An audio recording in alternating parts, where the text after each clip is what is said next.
Welcome to my new blog. কেমন আছো সবাই? আমি তো বেশ আছি। দিনটা ছিল 26/11/2023। আমরা দুজন সকাল সকাল ঘুম থেকে উঠে বেরিয়ে পড়েছিলাম হিল স্টেশন মিরিকের উদ্দেশ্যে। এবার আমরা প্রায় অনেকদিন পরই পাহাড়ে ঘুরতে গিয়েছিলাম। দিনের আবহাওয়াটাও ছিল দারুণ, রৌদ্রোজ্জ্বল নীল আকাশ, মনোরম পরিবেশ। পথের সৌন্দর্যগুলো যেন সকল গ্লানি দূর করে দিচ্ছিল। মিরিক পৌঁছাতে আমাদের বেশি সময় লাগেনি, 2 ঘন্টার মতো লেগেছিল। শর্ট ডিস্টেন্সের মধ্যে মিরিকে ঘুরতে যাওয়াটা আমার বেস্ট বলে মনে হয়েছে, কারণ একদিনে বাড়িতে রিটার্ন আসা যায়। পাহাড়ে গেলে আমার এতটাই ভালো লাগে যে পাহাড় দেখার সময় আমার ভিডিও করার কথা মনেই থাকে না। মিরিক যাওয়ার পথে আমরা দুধিয়া ব্রিজের উপর দিয়ে গেছিলাম। ব্রিজের নিচে ছিল নদী আর পিকনিক স্পট, যেখানে সবাই শীতের মৌসুমে পিকনিক করার জন্য ভিড় জমায়। যদিও ব্রিজটা আমি ভিডিও করতে পারিনি।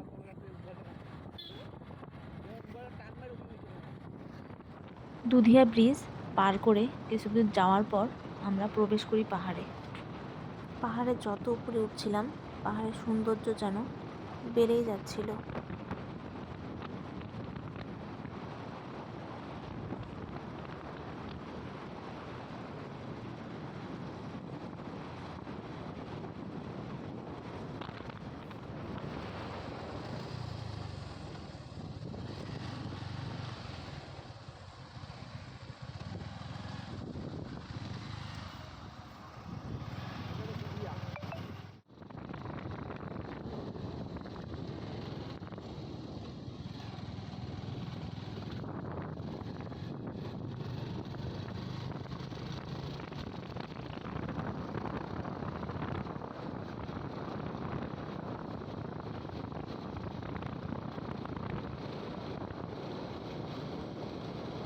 পাহাড়ে এসে আমরা অনেক জায়গায় দাঁড়িয়ে ফটো উঠিয়ে নিয়েছিলাম। পাহাড়ে এসেছি আর মোমো খাবো না, এটা তো হতেই পারে না।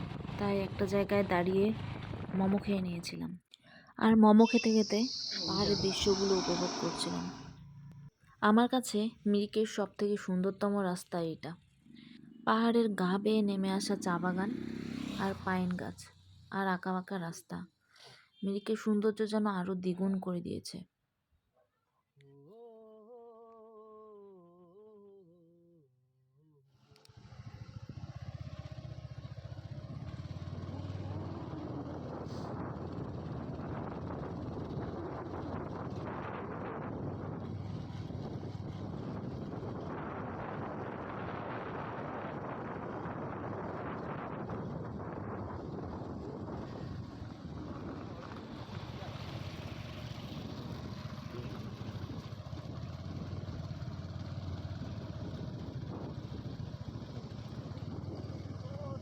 তবে মিরিকের অনেক জায়গা আমরা ঘুরতে যেতে পারিনি সময়ের অভাবে।